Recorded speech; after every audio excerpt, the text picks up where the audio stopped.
Low interest, flexible repayment, minimal documentation. Repco Home Loans. Your journey to home ownership is just a step away.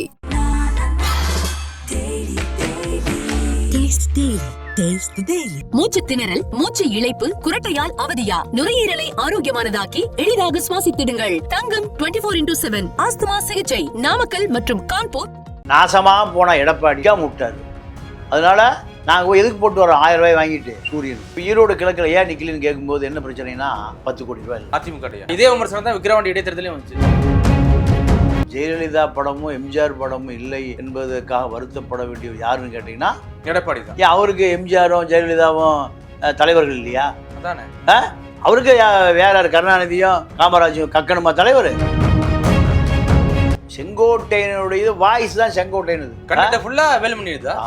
வேலுமணிக்கும் எடப்பாடிக்கும் பெரிய ஒரு பனி போர் நடந்தது.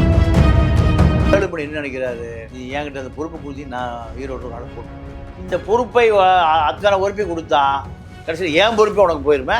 இன்றைய நிலையில் OPS நிலைமை தான் வரப்போது. செங்கோட்டை தமிழ்நாடு மக்கள்லாம் எவ்வளவு அடி முட்டாள். உன் சின்ன ஊடி நீ பெரிய ஊடி என்னையாது? ஜெயலலிதாட்ட போய் நீ கேள்விலாம் கேட்ட முடியுமா? கேட்க முடியுமா? குழப்பம் பண்றத கட்சியை விட்டு தூக்கி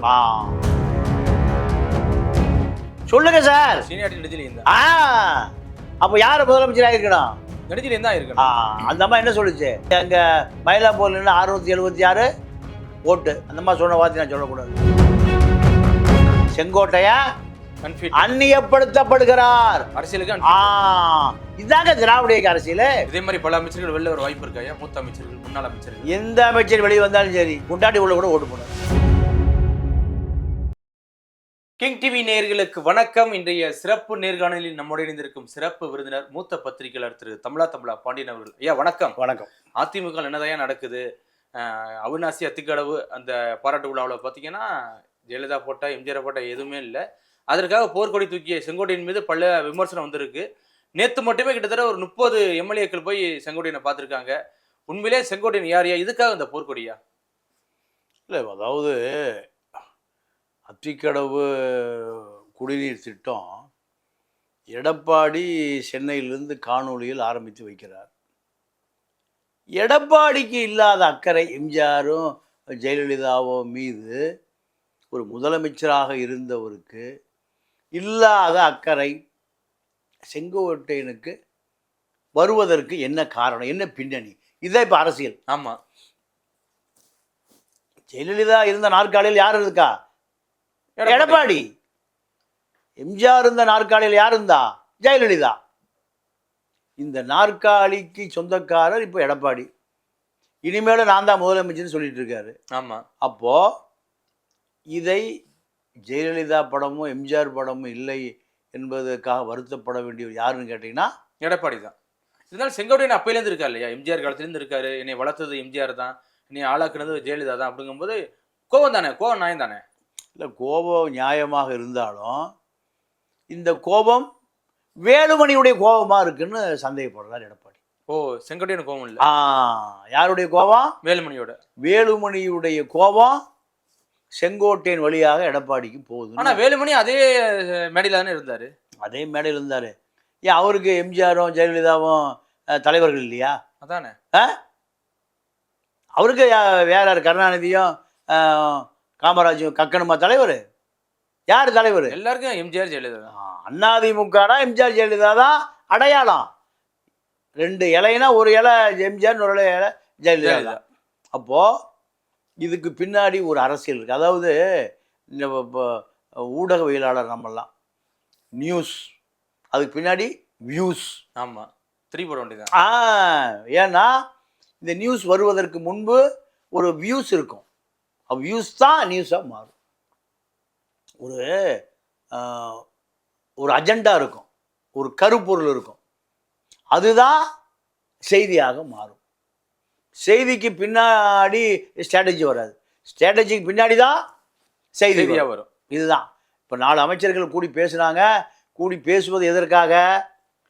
அரசியல் களம் நமக்கு வீக்காக இருக்குது, இந்த அரசியல் களத்தை ஸ்ட்ராங் பண்ணணும், இதுக்காக கலந்து பேசுனது தான் செய்தியை தவிர அரசியல் களத்தை ஸ்ட்ராங் பண்ணணும் என்பது அது வியூஸ், இது நியூஸ். இப்போ என்னன்னா எடப்பாடி மூத்த அமைச்சர்களை மதிப்பதே இல்லை. என்ன காரணம்? என்ன காரணம்னா, அவாய்ட் பண்றாரா? நீங்களா கிளம்பிருங்க அப்படி? இல்லை அப்படிலாம் அது எப்படி கிளம்ப சொல்ல முடியும்? அது அல்ல காரணம். இப்போ கட்சி நடத்துவதற்கு பெரிய தொகை தேவை. இப்போ ஈரோடு கிழக்கில் ஏன் நிக்கலன்னு கேட்கும்போது என்ன பிரச்சனைனா 10 கோடி ரூபாய் இல்லை. அது அதிமுக 10 கோடிக்கு அதிமுக நியாயமான கேள்வி. நம்ப முடியல, நம்பவே முடியல. அவ்வளோ கஷ்டப்படுதானே அதிமுக. இது எல்லாத்துக்கும் இருக்கு சந்தேகம். நான் அங்கே வேட்பாளராக இருந்தேன். ஆமாம், வேட்பாளராக இருந்து எல்லா பூத்துலையும் போய் பார்த்தேன். பார்த்துட்டு வரும்போது ஒரு வயதான பாட்டி, ரெட்டை இலைய வாழ்க்கை முழுக்க ஓட்டு போட்டு இருக்கிற பாட்டி, தன்னுடைய மகனுக்கு பேர் எம்ஜிஆர் தாசன். அப்பா 2 பேரும் ஆளுக்கு 1000 ரூபா வாங்கிட்டு போய் உதவி சொல்லி போட்டு வந்திருக்காங்க. இப்போ அந்த தேர்தல் நேராக பார்த்த சாட்சி ஒரு 5 சாட்சி வச்சுருக்கேன். அதிமுக போட்டிருப்பாங்க. ஆமாம். அப்போ அந்த அம்மா சொல்லுது, நாசமாக போன எடப்பாடி. நான் சொல்லலை, யார் சொன்னா? அந்த ஒரு 65-70 வயசு எம்ஜிஆர் விரும்பி, எம்ஜிஆர் பேரனுக்கு பேர் எம்ஜிஆர், எந்த ஏரியா எல்லாம் சொல்கிறேன். அப்போ அந்த அம்மா சொல்லுது, நாசமாக போன எடப்பாடி நிற்காம விட்டாரு, அதனால நாங்கள் போய் எதுக்கு போட்டு வரோம் 1000 ரூபாய் வாங்கிட்டு சூரியனுக்கு. இதே விமர்சனம் தான் விக்கிரவாண்டி இடைத்தேர்தலையும் வந்துச்சு. அப்போ இதற்கு யார் காரணம்? எடப்பாடிகிட்ட 10 கோடி இல்லை, 5 கோடி. எம்எல்ஏட்ட இருக்கே 1000 கோடி. எனக்கு தெரிஞ்ச டீனர் சத்யாட்ட 1000 கோடி இருக்கு. டேவிதார் ஐஏஎஸை ஒரு குழு போட்டு இவர் எப்படிங்க விதிமீறல பல கான்ட்ராக்டுகளை ஸ்மார்ட் சிட்டி திட்டத்தில் எங்கே அடித்தாருன்னு விசாரிக்க சொன்னால், டேவிதார் எல்லாம் சர்வே பண்ணி எடுத்துட்டு கவர்மெண்ட்டு கொடுத்துட்டு போயிட்டார். கவர்மெண்ட்டு நடவடிக்கையே எடுக்கலை. ஏன்? இந்த அரசுக்கு ரொம்ப முக்கியமான நபர் யார்? டிநகர் சத்யா. அவர் அதிமுக அரசு. யார் அரசு? திமுக. அப்போ திமுக அரசை கட்டுப்படுத்தக்கூடிய அளவுக்கு அதிகாரம் படைத்தவராக இருக்காரு டிநகர் சத்யா. சைக்கிள் கடை ஓனர். அதுக்கு முன்னாடி ப்ரெஸ் வச்சுருந்தார், கல்யாணம் பற்றி அடிக்கிற ப்ரெஸ்ஸு. இவர் ஆக்சுவலாக டிநகர் தேர்தலில் ஜெயிச்சிட்டார். ஜெயிச்சது ஒரு 60-70 ஓட்டில். ஆனால் டோட்டலாக தமிழ்நாட்டில் திமுக ஜெயிச்சிருச்சு. மேலிடத்துலேருந்து ஃபோன் வருது. எந்த மேலிடம்? திமுக மேலிடம். ஆமாம், ஃபோன் வருது, சத்யா விட்டுட்டு போயிருப்பா, நம்மால் ஜெயிக்கிட்டோம். கருணாநிதி அப்பா பேராச்சு. ஆமாம். அப்போ இதுதான் அரசியல். இந்த அரசியல் எத்தனை பேருக்கு தெரியும்? செங்கோட்டையனுடைய வாய்ஸ் தான் செங்கோட்டையனுது. கண்ணாட்ட ஃபுல்லாக வேலுமணி. வேலுமணிக்கும் எடப்பாடிக்கும் பெரிய ஒரு பனிப்போர் நடந்துட்டுருக்கு. என்ன போர்னா, கொங்கு பெல்ட்டை நான் தான் உங்களுக்கு இவ்வளோ டெவலப் பண்ணி கொடுத்தேன், என்னை மதிப்பதே இல்லை, என்னை கேட்காம பல வேட்பாளர்களை நீங்கள் போடுறீங்க. 6 தொகுதியில் 6 36 எம்எல்ஏ, 6 எம்பி சீட்டு. இது முழுக்க என்னுடைய கட்டுப்பாட்டில் தான் இருந்தது. 21 நான் தான் ஜெயிக்க வச்சேன். எம்பி எலெக்ஷன் நான் தான் வேலை பார்த்தேன். ஆனால் தமிழ்நாடு முழுக்க இருக்கக்கூடிய முன்னாள் அமைச்சர்களை எடப்பாடி கண்டுகொள்வதே இல்லை. இதுதான் வேலுமணி, தங்கமணி, வீரமணி, செங்கோட்டையன், இப்படி பல பேர் பொறுமுவதற்கு காரணம். அவர் என்ன நினைக்கிறாருன்னா, உங்களையெல்லாம் எதிர்பார்த்துட்டு இருக்க அவசியம் இல்லை. யார்? வேலுமணி இல்லை, எடப்பாடி. ஓகே, புது கேடர்ஸை நான் அறிமுகப்படுத்த வேண்டியிருக்கு. அப்படி தான் ஈரோட்டில் கண்டுபிடிச்சால்தான் ஆற்றல் அசோக். அதிமுக வேட்பாளர் திருச்சியில் கருப்பையா, மணல் கரிகாலனுடைய தம்பி. தூத்துக்குடியில் கனிமொழி எதுக்கிறதுக்கு வேலுமணி. எந்த வேலுமணி? புத்தூர் கட்டு ஓனர். அப்போ இதெல்லாம் எடப்பாடி கூட கேட்குறாரு, ஏப்பா 10 கோடி செலவு, நான் செலவு பண்ணுறேங்க.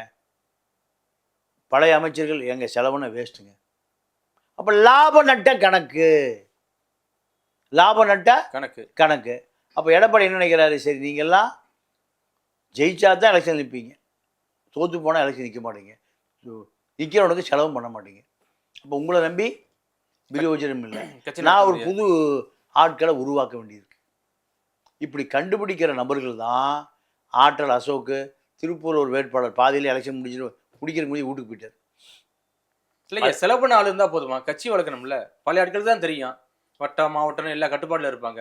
புது ஆள் யாருக்கு என்னையா பிரயோஜனம்? அப்போ காசு கார்டு தான் கட்சி நடத்துறாரா எடப்பாடி? இல்லை, எடப்பாடியுடைய நிலைமை இப்போ அப்படி தான் இருக்குது. எடப்பாடியுடைய நிலைமை, நீங்கள் ஈரோட்டில் பழைய வேட்பாளர் தென்னரசு 44,000 ஓட்டு வாங்கினார். தொண்டர்களோட ரொம்ப தொடர்பில் உள்ள ஒரு நபர், எம்எல்ஏ. ஜெயலலிதா காலத்தில் எம்எல்ஏ, 2 முறை எம்எல்ஏ. இந்த தடவை அவரை இறக்கியிருந்தா டஃப் கொடுத்துருக்கலாம். தொண்டர்களோடு எளிமையாக பழகக்கூடியவர், சாதாரண நபராக இருப்பார், சாதாரண நபராக இருப்பார். அப்போது இவருக்கு இந்த வாய்ப்பை கொடுத்துருந்தால் திமுக 86,000 ஓட்டு தான் வாங்கியிருக்கு. நான் கவுண்டிங்கில் பார்த்த ரிசல்ட் சொல்கிறேன். ஓட்டு எண்ணிக்கை மையம் இருக்குல்ல, 17 ரவுண்டு, நான் 17 ரவுண்டு அங்கே உட்கார்ந்துருந்தேன்.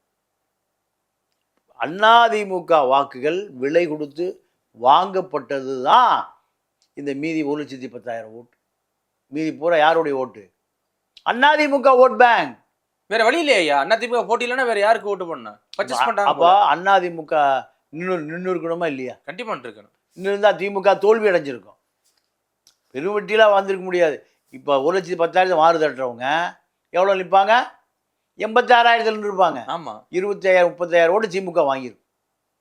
திமுக வாங்காதனுடைய விளைவு எங்கே போயிடுச்சு? அதிமுக ஒரு பெரிய பேசுபொருளாக மாறியிருக்கு. இதை இழந்தது எடப்பாடி தான். நீங்கள் உலகத்தில் எந்த காலத்தையும் அதிமுககாரன் போய் திமுக ஓட்டு போட்டான்? அதை சொல்லுங்க. இப்போ நடக்குது, தொடர்ச்சியான இடைத்தேர்தலில் இப்போ நடக்குது. விக்கிரவாண்டியா இருக்கட்டும், ஈரோடா இருக்கட்டும். ஈரோட்டில் அன்னை சத்யா நகர்னு ஒரு தலித் ஏரியா. நானும் ஓட்டு கேட்டு போகிறேன். திமுக கொடி போட்ட ஒரு 3-4 இன்னோவா இருக்குது. அந்த இன்னோவா சுற்றியே மக்கள் ஒரு 10,000 பேர் நிற்கிறான். ஏன் 4 to 7 நீங்கள் அந்த ஏரியா சுற்றி ஊர்வலம் போகணும், 300 ரூபா உண்டு. 10 தலைக்கு குழந்தை குட்டி ஆம்பளை பொம்பளை தலைகணக்கு தானே. அப்போ 300 ரூபா 10 நாளைக்கு எவ்வளோ கிடைக்குது? 3,000 ஆச்சு. ஓட்டுக்கு 1000, 4,000. இந்த 4,000க்கு தமிழனுடைய சுயமரியாதை விலை போய் விற்கப்படுது. அடகு வச்சுட்டானு. அப்புறம் இதை பார்த்த வேலுமணி என்ன நினைக்கிறாரு? என்கிட்ட அந்த பொறுப்பை கொடுத்து நான் ஈரோட்டில் ஒரு ஆளை போட்டிருப்பேன். எடப்பாடி சொல்கிறாரு, என்கிட்ட அந்த பொறுப்பை அத்தனை பொறுப்பையும் கொடுத்தா கடைசியில் ஏன் பொறுப்பே உனக்கு போயிருமே. ஆமாம். என்ன பொறுப்பு?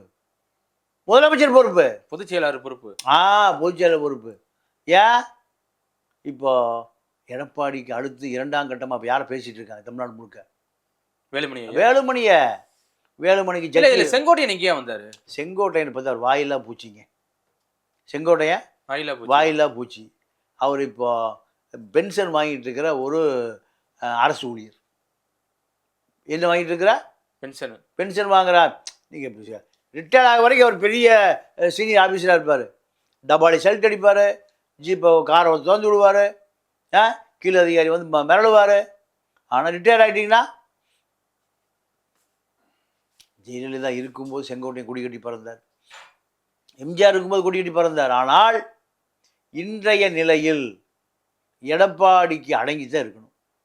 அடங்கி இருக்க முடியாதுங்கிறாரு.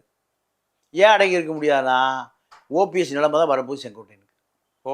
ஓபிஎஸ் நிலைமை தான் அடுத்து. ஓபிஎஸ் செங்கோட்டையன் தானே அடுத்து. ஓபிஎஸ் செங்கோட்டையன். ஆனால் கோகுலேந்திரா அவர்களும் போர்க்கொடி தூக்குறாங்களா? எந்த ஒரு இதுக்கு நிகழ்வுக்கு என்னை கூப்பிட்றதுல உரம் கட்டப்படுறாங்க. நான் பார்த்து வளர்ந்தவங்க ஏன் நான் என்ன உங்களுக்கு துரோகம் பண்ணேன் அப்படின்னு சொல்லி கேட்குறாங்கல்ல. அப்படிங்கும்போது திரு கேசி பழனிசாமி அவர்கள் ஒரு வார்த்தை விட்டுருக்காரு. அதாவது எப்பாவது வாய்ப்பு கிடைக்குன்னு எதிர்பார்த்தாரா திரு செங்கோட்டையன் அப்படின்னு ஒரு வார்த்தையை விட்டுருக்காரு. அப்படிங்கும்போது உட்கட்சி பூசல் இருக்க தான் செய்யுது. அப்படியா ஒட்டுமொத்தமாக ஒரு போர்க்குறலாக வருது? அப்படியா? அது என்னன்னா, எடப்பாடியை அதிமுக கூட அத்தனை முன்னாள் அமைச்சர்களும் கட்டுப்படுத்துறதுக்கு முயற்சிக்கிறாங்க. முடியல. ஜெயலலிதாவை கட்டுப்படுத்த முடியுமா? வாய்ப்பே இல்லை. ஆனால் எடப்பாடி ஜெயலலிதா அல்ல. ஜெயலலிதா சீட்டில் உட்கார்ந்துருக்காரு, அவ்வளோதான். ஜெயலலிதா மாற முடியாது. மற்ற அமைச்சர்கள், முன்னாள் அமைச்சர்கள் என்ன நினைக்கிறாங்கன்னா, நம்ம பார்த்து வளர்ந்தால்தான் எடப்பாடி. இந்த எடப்பாடி நம்ம போனால் இதே பொதுச் செயலாளர் சீட்டும் சிஎம் சீட்டும் முதல் செங்கோட்டையன் தானே வந்தது. இல்லைங்க, அது எல்லாருமே 8 கோடி பேர் தப்பாகவே பேசிகிட்டு இருக்காங்க. அப்படி அல்ல. நேற்று டிபேட்டில் தானே போயிட்டு. இல்லை, அது முதல்ல வந்து செங்கோட்டையன் தான். இல்லைங்க, நான் தான் சொல்கிறேன்ல, 300 ரூபாய்க்கு ஓட்டு போட நாட்டில் உண்மையை யாரும் உன்னிப்பாக பார்க்கறது இல்லை. எடப்பாடியை ஜெயலலிதா இருக்கிற காலத்திலேயே நீங்கள் நம்பர் ஒன்றா ஃபிக்ஸ் பண்ணிட்டாங்க ஜெயலலிதா இருக்கு ஜெயில் இருக்கிற காலத்திலேயே. எப்படின்னா ஓபிஎஸ் கொண்டு வரணும். இல்லை ஓபிஎஸ் காலம் முடிந்த பிறகு ஓபிஎஸ் காலம் முடிந்த பிறகு ஓபிஎஸை வந்து அத்தனை ரகசியங்களையும் காட்டி கொடுத்தவர் எடப்பாடி. யாருக்கிட்ட? சசிகலாட்ட. அப்போ ஜெயலலிதா இருந்த பிறகு ஃபர்ஸ்ட் எலெக்ஷனே எடப்பாடி தான். ஜெயலலிதா இருக்கிற பொழுதே எடப்பாடி தான். 5 அமைச்சர்கள்ட்ட பார்ட்டி ஃபண்ட் வசூல் பண்ணுற வேலை யாருக்கு? எடப்பாடிக்கு. யார் யார்? KP Munusamy, Vaithilingam, OPS, Natham Viswanathan, EP. அப்போ ஓபிஎஸ் கலெக்ஷன் இவர் தான் பார்த்தாரு. ஓபிஎஸ்ல கலெக்ஷன் இவர் தான் பார்த்தாரு. அப்போ நான் முட்டாளுகளுக்கு நான் சொல்கிறேன், செங்கோட்டையை முன்னெடுத்துனாங்கன்னா இந்த போய் செங்கோட்டையன் வந்திருக்கணும்ல. ஜெயலலிதாவுடைய குட் புக்கில் இருக்கிறாலே செங்கோட்டையன் தான். சசிகலாவை மதிக்கவே மாட்டார். சசிகலாவை கருணாநிதிக்கும் ஜெயலலிதாவுக்கும் சட்டசபையில் சண்டை. நீங்கள் 89 பேப்பர் வெட்டி எடுத்து அடித்தது யாரு? செங்கோட்டையன். அவனை அட்ரா உதரா குத்துரா நம்ம சொல்லுது யார்? கருணாநிதியை. அவர் மைக்கை பற்றி சொல்லி சோமலோக கதையெல்லாம் தெரியாதாங்கிறாரு. சண்டை நடக்குது எங்கே? சட்டசபையில். தமிழ்நாடு மக்கள்லாம் எவ்வளோ அடி முட்டாள் சார். உன் சின்ன ஓடி நீ பெரிய ஓடி என்னையா அது? இதுக்காக ஓட்டு போட்டு என் காசெல்லாம் முத்திரை ஊற்றி அனுப்பிச்சா நீ முதல்ல அவங்களோட கூட குடும்பம் நடத்தினா, இப்போ இவங்களோட குடும்பம் நடத்தின. சட்டசபையில் பேசுகிற நீ சின்ன வீடு வச்சிருக்கிற. மணிமொழி உன் மகள், மணிமொழியின் தாயார் மரும்பாம்பாள். இதாயா சட்டசபை? அப்போது இதெல்லாம் அட்ராவன யாரு? இந்த அம்மா பேப்பர் வெட்டி எடுத்து அடித்தார். 3 மாதம் எங்கே படுத்துக்க இருந்தார்? பாய்ஸ் கார்டன் விட்டு காம்பவுண்டுக்கே வரல. போலீஸ் தூக்கிட்டு போய் தட்டி காய போட்டுருவோம். சிஎம்மா பேப்பர் வெட்டி எடுத்து வீசினா ஆமாம் கொஞ்சம் தவறுச்சுன்னா ஒத்த கண்ணு போயிருக்கும். இப்படியெல்லாம் இருந்தாலும் செங்கோட்டையன். ஆனால் இந்த செங்கோட்டையனை பார்ட்டி ஃபண்டு வசூல் பண்ணுறதுக்கு சசிகலா ஜெயலலிதா நியமிச்சிருக்கணுமா இல்லையா? நீங்கள் சொல்லுகிற பதில் செங்கோட்டையன் தாங்க சிஎம் கேண்டிடேட்னா நான் சொல்லுது. நீங்கள் எடப்பாடியை நியமிப்பதற்கு முன்பு டாப் 5 அமைச்சர்களை வசூல் பண்ணுற வேலையை யார் வருது? எடப்பாடிகிட்ட வருது. முந்திக்கிட்டாரு. முந்திக்கல பிந்திக்கலைங்க. நம்பிக்கை செலெக்ஷன் வந்து அதாவது நீங்கள் ஒரு படத்தில் ஒரு வசனம் இருக்கு, நமக்கு வாய்த்த அடிமைகள் ரொம்ப திறமசாலிகள், புத்திசாலிகள், ஆனால் கொஞ்சம் வாய் தான் கொஞ்சம் நீளம். ஒரு வசனம் இருக்கு தெரியுமா? ஆமாம், அதே கதை தான் வடிவோட சொல்லுவார். நமக்கு வாய்த்த அடிமைகள் எல்லாம் இப்போ புத்திசாலி ஆளுங்க. அப்போ இதுதான் எடப்பாடியை தான் வந்து ஜெயலலிதா சசிகலா 2 பேரும் 2016 தேர்தல் முடிஞ்சு ஆட்சி அமைஞ்ச பிறகு 2011 தேர்தல் ஆட்சி அமைந்த பிறகு லஞ்ச பணங்களை, கொள்ளையடிக்கிற பணங்களை, பிடபிள்யூ கான்ட்ராக்ட், ஹைவேஸ் கான்ட்ராக்டு, இந்த நெடுஞ்சாலை எல்லா பணத்தையும் tender contract, EB, TASMAC, OPS இருந்தது, ஹவுசிங் போர்டு, கோடியாக வசூல் பண்ணி ஒன்று யார்கிட்ட கொடுத்துடணும்? எடப்பாடிட்டு. எடப்பாடி இவங்க சொல்றாட்டு கூட சேர்த்துருவார். இந்த வேலையை செங்கோட்டை செஞ்சாரா? நான் அந்த முட்டாளுகளுக்கு பார்த்து கேட்குறேன். செங்கோட்டை இந்த ரவுண்டுலேயே இல்லை. 5 அமைச்சர்கள் இருந்தாங்களா சார்? ஜெயலலிதா ஒட்டி உட்காந்துருப்பாங்கல்ல. ஆமாம், ஓபிஎஸ், எடப்பாடி, நத்தம், வைத்தியலிங்கம், 5 பேர் உட்காந்துருப்பாங்க. கேபி முனுசாமி உட்பட 5 பேர் செங்கோட்டை இருந்தாரா? செங்கோட்டையனுக்கு நீங்கள் 21லேருந்து 11லேருந்து 21 10 வருஷம் செங்கோட்டையன் தொடர்ந்து அமைச்சராக இருந்தாரா? இல்லை, அப்பவே உரம் கட்டுறாரு. அப்போ எப்படி செங்கோட்டையன் முதலமைச்சர் பதவி போகும்? அப்படி அல்ல. அந்த அம்மா முடிவு பண்ணது எடப்பாடிக்கிட்ட. எடப்பாடி போட்டு இன்னொரு கவுண்டர் வந்துடக்கூடாது, இன்னொரு கொங்கு தலைவன் வந்து விடக்கூடாது. அதனால் ஒரு வாய்ப்பு, சார் இப்போ நீங்கள் இருக்கீங்க, நீங்கள் பிஎம்டபிள்யூ காரு உங்களுக்கு கொடுக்க போகிறாங்க. நீங்கள் எப்போ அரசியல் சேர்ந்தீங்களா அப்போ அவரும் அரசியல் சேர்ந்துருக்காரு. அப்போ உங்களுக்கு கொடுக்குறதுக்கு முந்தி அப்போ அதை நீ வச்சுக்கிறியா? உனக்கு எதாவது ஐடியா இருக்கா? இந்த கார் விலை 1 கோடி அப்படின்னா அவர் ஏங்க நானே மோட்டார் சைக்கிளே வாங்க முடியாமல் உட்காந்துருக்கேன், எப்படி பிஎம்டபிள்யூ வாங்க முடியும்? அப்போ எதிராக போயிடாத, அங்கே ஃபாலோ பண்ணிக்க.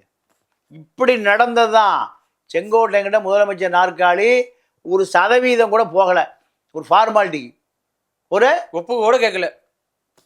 இதுதான் அவர் ஏதோ குழப்பம் பண்ணிடுவார். எதை திரட்டி? கொங்கு பில்ட்டை திரட்டி குழப்பம் பண்ணிடுவார். ஒரு 20 எம்எல்ஏ கழட்டிட்டு போயிடும். அந்த நிலைமையில செங்கோட்டையன் இல்லை, அது செய்ய மாட்டார். இப்போ அதே மாதிரி தான் இப்போ எடப்பாடியும் ஃபாலோ பண்ணாரு ஐயா. ஒட்டுமொத்தம் ஒதுக்கிட்டாரா என்ன யாரை? இவர் செங்கோட்டையனை. அவர் செங்கோட்டையனை பொறுத்த வரைக்கும் செங்கோட்டையனை கேட்கல அப்படின்னாலும் செங்கோட்டையனுக்கு அமைச்சர் பதவி உண்டு, எம்எல்ஏ பதவி உண்டு, சீனியாரிட்டி பிரகாரம். சீனியாரிட்டி பிரகாரம். அதுதான் ஓபிஎஸ்க்கு நடந்தது. ஓபிஎஸ்க்கு அதிகாரம் முழுக்க. சார் நீங்கள் ஜெயலலிதாட்ட போய் நீங்கள் கேள்விலாம் கேட்ட முடியுமா? கேட்க முடியுமா? இப்போ இவ்வளோ குழப்பம் பண்ணுறீங்க எடப்பாடிக்கிட்ட. ஏன் ஜெயலலிதாவுக்கு போய் குழப்பம் பண்ணியிருப்பீங்களா? குழப்பம் பண்ணுறத கட்சியை விட்டு தூக்கி அப்போ என்ன காரணம்னா எடப்பாடிகிட்ட அதிகாரம் இல்லை, தலைமை பண்பு இல்லை. அது எப்போ வரும்னா முதலமைச்சர் உட்காந்துட்டானே வந்துடும். நீங்கள் அதிகாரம் வந்தவர் தான் பயப்படுவான், அதிகாரம் வரலைன்னா பயப்பட மாட்டேன். நீங்கள் ஜெயலலிதாவை கேவலமாக பேசினவர் தான் ஆரம் வீரப்பன். கூப்பிட்டு அமைச்சர் பதவி கொடுக்கல. அப்போ இதுதான் விரோதியை உருவாக்கிருக்கு. ஆனால் எடப்பாடியை பொறுத்த வரைக்கும் எடப்பாடி பிஜேபி ஒரு பக்கம் எதுக்கணும், ஒரு பக்கம் எல்லா அமைச்சர்களுமே தனக்கு அதிகாரம் வேணும்னு நினைக்கிறான். அப்போ முழுக்க அமைச்சர்கள்ட்ட அதிகாரம் போச்சுன்னா தன்னுடைய கட்டுப்பாட்டுக்கு அமைச்சர்கள் மறுக்கிறார். தன்னுடைய கட்டுப்பாட்டுக்கு வர்ற முன்னாள் அமைச்சர்களை பதவி கொடுக்குறார் எடப்பாடி. ஏன் விஜய் பாஸ்கர் கொடுக்கல? விஜய் பாஸ்கரை விட ஒரு கொள்ள கோஷ்டி உலகத்திலே இல்லை. எந்த விஜய் பாஸ்கர் சொல்றீங்க? விராலிமலை. அவர் டெல்லி லாபிலாம் நிறைய வச்சுருக்காரு. அண்ணாமலை மச்சனம் கூட பார்ட்னர் குவாரியில், எங்கள் புதுக்கோட்டையில் வெட்டி எடுக்கப்படுகிற மலையில் பாதி பணம் அண்ணாமலை மச்சனி சிவகுமாருக்கு போயிடுது. ஆனால் எடப்பாடி கூட ரொம்ப பவியமாக இருக்கார். யார்? விஜய் பாஸ்கர். எனக்கே விமர்சனம் வருதா? அவர் தான் புதுக்கோட்டைக்கு எம்எல்ஏ, அவர் தான் புதுக்கோட்டைக்கு மந்திரி, அவர் தான் புதுக்கோட்டைக்கு மாவட்ட செயலாளர். அவரை மீறி யாரும் வந்துடக்கூடாது. அந்த செல்வாக்கு செங்கோட்டையனுக்கு இல்லையா ஐயா? செங்கோட்டையன் இல்லைன்னா செங்கோட்டையன் எடப்பாடியை கேள்வி கேட்காம அடிமையாக இருக்கணும். எடப்பாடி சசிகலாவுக்கு இருந்தால் முடியாது, ஏன்னா சீனியாரிட்டியில் முன்னாடி வர்றாருல்ல. சார் நான் கேட்குறேன், நெடுஞ்செழியன் எப்போ அரசியலுக்கு வந்தார்? ஜெயலலிதா எப்போ அரசியலுக்கு வந்து சொல்லுங்க சார். சீனியாரிட்டி நெடுஞ்செழியன் தான். அப்போ யார் முதலமைச்சர் ஆகிருக்கணும்? நெடுஞ்செழியன் தான் இருக்கணும். அந்த அம்மா என்ன சொல்லுச்சு? எங்கள் மயிலாப்பூர்ல 676 ஓட்டு. அந்த அம்மா சொன்ன வார்த்தை நான் சொல்லக்கூடாது. அந்த அம்மா என்ன சொல்லுச்சு? கொஞ்சம் ரோமங்கள் உதிர்ந்து விட்டது. இதுதான் அரசியல் சார். சுயமரியாதை இல்லைனா தான் சார் அரசியலுக்கு போனோம். உண்மைதான். எப்போ நீங்கள் காலம் எப்போ பிடிக்க உங்களுக்கு தெரியுதோ அதுதான் பதவி. நீங்கள் நல்ல ஒரு அரசியல் வசிக்கிற அழகு கரெக்டாக இலக்கணமாக சொல்கிறீங்க நீங்கள். இப்போ உதயநிதி இல்லை, இன்பநிதி இருக்கார். என்ன வயசு அவருக்கு? 17-18 வயசு. ஆமாம். 19 வயசு 20 வயசை போட்டுங்க. பார்த்தீங்களா மதுரை ஜல்லிக்கட்டில் அமைச்சர்கள் போய் என்ன எப்படி நிற்கிறாங்க? மிலிட்ரி மாதிரி அட்டென்ஷன். யாருக்கு? அடுத்த தம்பி அவர் என்ன அடுத்த 50 தலைவர்கள் ஒரு ஆளா? திமுகவை தூக்கி நிறுத்தவரா? கலெக்டர் என்னங்களா ஐயா? இல்லை மிஷா எமர்ஜென்சியில் அடி வாங்கி வாங்கி விதி வாங்கி இவர் ஏதாவது சம்மந்தம் இருக்குமா? இல்லை திமுக பிரசாந்த் கிஷோரை கொண்டு வந்து ஸ்ட்ராட்டஜி வகுக்கக்கூடியவரா இந்த 18-19 வயசு இளைஞன்? கலெக்டர் பின்னாடி ஒரு டவுன் போயா தம்பி, வாங்க தம்பி, உட்காருங்க தம்பி. இதை செய்ய தெரியாத செங்கோட்டையன் அந்நியப்படுத்தப்படுகிறார் அரசியலுக்கு. இதாங்க திராவிட இயக்க அரசியல். ஆனா இந்த சமயத்துல பிரசாந்த் கிஷோர் வந்து கிட்டத்தட்ட ரகசியமா ஒரு வீட்டுல வந்து பாத்துருக்கேன்னு சொல்றாங்களே, உண்மைதானே? யார் வீட்டுல? எடப்பாடி வந்து சந்திச்சுக்கிறாரு. இல்லைங்க, அதாவது அவரை பொறுத்த வரைக்கும் பிரசாந்த் கிஷோர் இப்பொழுது முழுமையாக ஆதவ் அர்ஜுனா கட்டுப்பாட்டில் விஜய், எடப்பாடி, திருமாவளவன், வேல்முருகன் இவர்கள் இந்த கூட்டணி வெற்றி பெறுமா? எனக்கு ஒரு டேட்டா கலெக்ட் பண்ணி இதுக்கு வாய்ப்பு இருக்கான்னு நீ எனக்கு ஒரு ஸ்டேட்மெண்ட் கொடு. இந்த வேலையை யார்கிட்ட கொடுத்துருக்காருன்னா எடப்பாடி ஆதவ் அர்ஜுன் ரெட்டி கொடுத்துருக்காரு.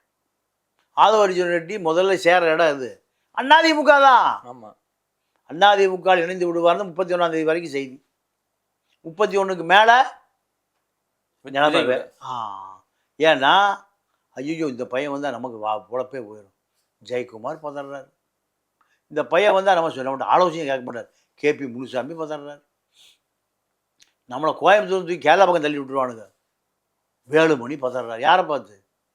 ஆதவர்ஜனா பார்த்து. ஏன் டெல்லி வரை அரசியல் பண்ண முடியும்? எதுவரை? டெல்லி வரைக்கும். இதுதான் காரணம். எத்தனை செல்ல என்ன வரைக்கும் லாட்டி ஓடிட்டு இருக்கு. இதுதான் காரணம். அப்போ செங்கோட்டையனை பொறுத்தவரை எடப்பாடியிடம் பல அடிமைகள் அங்கே தாழ்வாரத்தில் பதுங்கி இருப்பதைப் போல இவரும் என்ன பண்ணியிருக்கணும்? அதிமுக திமுக அடிமைகள் தானே இருக்க முடியும். சிந்திக்கிறவன், எழுதுறவன், பேசுகிறவன் இருக்க முடியுமா? அதே வேளையை சரியாக இவ்வளோ காலம் தெரியாமல் இருந்த செங்கோட்டையன் தான் உண்மையாகவே அரசியலுக்கு அன்பிட். இதே மாதிரி பல அமைச்சர்கள் வெளில ஒரு வாய்ப்பு இருக்காயா? மூத்த அமைச்சர்கள், முன்னாள் அமைச்சர்கள், எந்த அமைச்சர் வெளியே வந்தாலும் சரி பொண்டாட்டி உள்ள கூட ஓட்டு போடாது. யார் ஓட்டு போட மாட்டா? பொண்டாட்டி மக்கள் கூட. ஏன் எதுக்கு ஓட்டு போடுவாங்க? ரெட்டை இலைக்கு. இவர்களுக்கு அதிகாரம் கொடுத்த இடம் எது? ஆனா இப்ப 2-3 நாட்கள்ல தீர்ப்பு வரப்போகுது. அந்த ரெட்டலை யாரு பக்கம் போகுது? எந்த தீர்ப்பு வந்தாலும் நீங்க எத்தனை எம்எல்ஏ இருக்காங்க? 72 எம்எல்ஏ இருக்காங்க. 72 எம்எல்ஏவும் நீங்கள் 2250 பொதுக்குழு உறுப்பினர்களை விட அதிகாரம் படைத்த அமைப்பு எது? அதெல்லாம் வாய்ப்பே இல்லைங்க. சும்மா சொல்லிக்கலாம். சும்மா நீங்கள் கோர்ட்டில் போய் யார் வேண்டுமானாலும் வழக்கு தொடுக்கலாம். நீதிமன்றம் வழக்கை எடுத்துக்கொள்ளும், விசாரிக்கும். அதுக்கு இரட்டையில் இல்லைன்னு போயிடுமா? அது இல்லை. ஓபிஎஸ்டி எவ்வளோ எம்எல்ஏ இருக்காங்க? இபிஎஸ்டி எவ்வளோ எம்எல்ஏ இருக்காங்க? அதுதானே பார்க்கும். ஜனநாயகம் எதுங்க?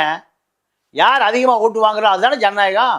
கண்டிப்பாக. யார்கிட்ட அதிக எம்எல்ஏ இருக்காங்க அதானே ஜனநாயகம். ஓபிஎஸ்டி இருக்காங்களா? சும்மா நீங்கள் சலசலப்பை நீங்கள் பணம் காட்டி நரி சலசலப்புக்கு அஞ்சாவது பழமொழி இருக்குது. இந்த சலப்புக்கெல்லாம் எடப்பாடி என்கிற பணங்காட்டு நரி பயப்படாதுங்கிறீங்களா? பயப்படாது. இதுதான் உண்மை. கண்டிப்பா என்ன நடக்குன்னு பொறுத்து வந்து பார்ப்போம். மிக்க நன்றியா. நன்றி, வணக்கம். Low interest, flexible repayment, minimal documentation. Repco Home Loans. Your journey to home ownership is just a step away. Taste the Daily. மூச்சு திணறல், மூச்சு இழைப்பு, குரட்டையால் அவதியா? நுரையீரலை ஆரோக்கியமானதாக்கி எளிதாக சுவாசித்திடுங்கள். தங்கம் 24/7 ஆஸ்துமா சிகிச்சை நாமக்கல் மற்றும் கான்பூர்.